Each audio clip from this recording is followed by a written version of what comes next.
ദൈവത്തിന്റെ അതിപരിശുദ്ധമായ നാമത്തിന് മഹത്വം കൊടുക്കാം. അതിലുപരി കർത്താവിന്റെ അദൃശ്യമായ കരം, അദൃശ്യമായ സംരക്ഷണം അനുഭവിക്കുവാന് ഈ പ്രഭാതം ദൈവമായ കർത്താവ് നമ്മളെ അനുവദിച്ചിരിക്കുകയാണ്. ദൈവമേ, അനേകം മക്കൾക്ക് നഷ്ടപ്പെട്ടു പോയ ദിവസമാണ് ദൈവം നമുക്ക് ദാനമായിട്ട് തന്നത്. ഇന്നത്തെ പ്രത്യേക പ്രാർത്ഥന നിയോഗമായിട്ട് നമ്മുടെ മക്കളെ നമുക്ക് സമർപ്പിക്കാം. വരും തലമുറകൾക്ക് അനുഗ്രഹമായിട്ട്, ദേശത്തിന്, കുടുംബത്തിന്, രാജ്യത്തിന് അനുഗ്രഹമായിട്ട് മാറേണ്ട മക്കള്. ആ മക്കളിൽ നിന്ന് നമ്മൾ ഓരോരുത്തരും ഏറ്റുവാങ്ങിയ ഇന്നലകളിലെ നൊമ്പരങ്ങള്, മുറിവുകള്, വേദനകള്, പ്രതിസന്ധികള്, കുറ്റപ്പെടുത്തി മുറിപ്പെടുത്തി ഏറ്റുവാങ്ങേണ്ടി വന്ന ഓരോ കുത്തുവാക്കുകള് ദൈവകരങ്ങളില് ക്ഷമയോടുകൂടി നമുക്ക് സമർപ്പിക്കാം. ദൈവത്തിന്റെ മറ്റമില്ലാത്ത വചനം നമ്മളെ ഇന്ന് പഠിപ്പിക്കുന്ന ഒരേ ഒരു കാര്യം എന്ന് പറയുന്നത്, കർത്താവ് നിന്റെ മക്കളെ പഠിപ്പിക്കും, അവർ ശ്രേയസ് ആർജിക്കും. നീതിയിൽ നീ സുസ്ഥിതയാകും, മർദ്ദനഭീതി നിന്നെ തീണ്ടുകയില്ല, ഭീകരത നിന്നെ ഒരിക്കലും സമീപിക്കുകയില്ല. യെശയ്യാ പ്രവാചന പുസ്തകം 54 അധ്യായത്തില് 13-14 തിരുവചനം നമ്മളെ പഠിപ്പിക്കുകയാണ്.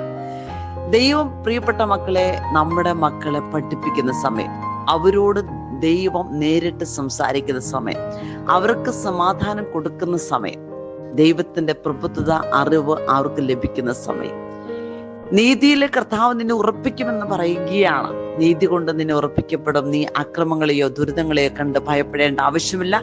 ദൈവം നിന്റെ സുരക്ഷിതത്തിനായിട്ട് നിന്നെ സംരക്ഷിക്കും. മറ്റുമില്ലാത്ത വചനമാണ് പ്രിയപ്പെട്ട മക്കളെ. കരഞ്ഞു കലങ്ങിയ ജീവിതത്തിന്റെ ഓരോ നിമിഷങ്ങള് തമ്പുരാന്റെ കരങ്ങൾ കൊടുത്ത്, കർത്താവേ ക്ഷമയാകണം, അത് അനുഗ്രഹമാകണം. ഓരോ ദിനങ്ങളും ജെറമ്യാ പ്രവാചന പുസ്തകം 31 അധ്യായത്തിൽ 13 തിരുവചനം പറയുന്നുണ്ട്, ഞാൻ അവരുടെ വിലാപം ആഹ്ലാദമാക്കി മാറ്റും, അവരുടെ ദുഃഖമകറ്റി സന്തോഷിപ്പിക്കുകയും ആശ്വസിപ്പിക്കുകയും ചെയ്യും.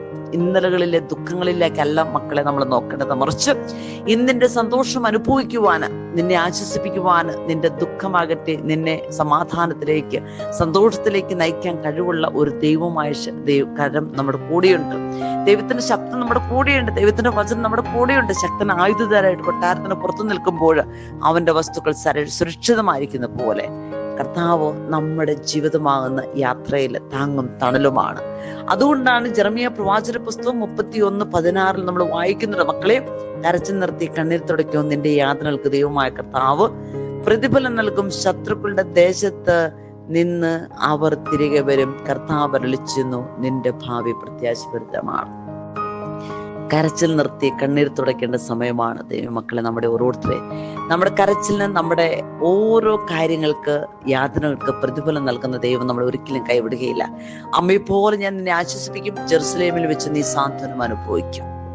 ഇത് ദൈവത്തിന്റെ വചനമാണ്. യെശയ്യാ പ്രവാചന പുസ്തകം 66:13. കാരണം കടന്നു പോകുന്ന വഴികള് ദൈവത്തിനറിയാം, നിനക്കും അറിയാം. പക്ഷെ ആ യാത്രയിൽ നിന്നെ തനിയെ വിടുന്ന ദൈവമല്ല. നിന്റെ മക്കളെ ഓർത്ത് നമുക്ക് തമ്പുരാന്റെ കരങ്ങളിൽ നന്ദി പറയാം. ദൈവമേ, അവരെ അനുഗ്രഹിക്കണം. അവരിലൂടെ ദേശം ഉണരണം, കുടുംബം ഉണരണം, രാജ്യം ഉണരണം. പരിശുദ്ധ അമ്മയുടെ വിമല ഹൃദയത്തിലേക്ക്, ഈശോയുടെ തിരഹൃദയത്തിലേക്ക്, യേശുപിതാവിന്റെ കരങ്ങളിലേക്ക്, തൃത്വ കൂട്ടായ്മയിലേക്ക്, പ്രത്യേകിച്ച് അബ്രാഹാമിന്, ഇസ്ഹാക്കിന്, യാക്കോബിന്റെ ദൈവമായ കർത്താവ്, ജോസഫിനെ അനുഗ്രഹിച്ച കർത്താവ്, ആ കർത്താവ് നമ്മളെ ഒരിക്കലും കൈവിടുകയില്ല. നീ കടന്നു പോകുന്ന വഴികൾ സമുദ്രമായിരിക്കാം, നദിയായിരിക്കാം, അഗ്നിയായിരിക്കാം, പക്ഷെ നിന്റെ ദൈവം നിന്നെ കൈവിടുകയില്ല. നല്ല ദിവസം കർത്താവ് നമ്മളെ ഓരോരുത്തരെയും അനുഗ്രഹിക്കട്ടെ വചനത്തിന്റെ ശക്തിയാല്.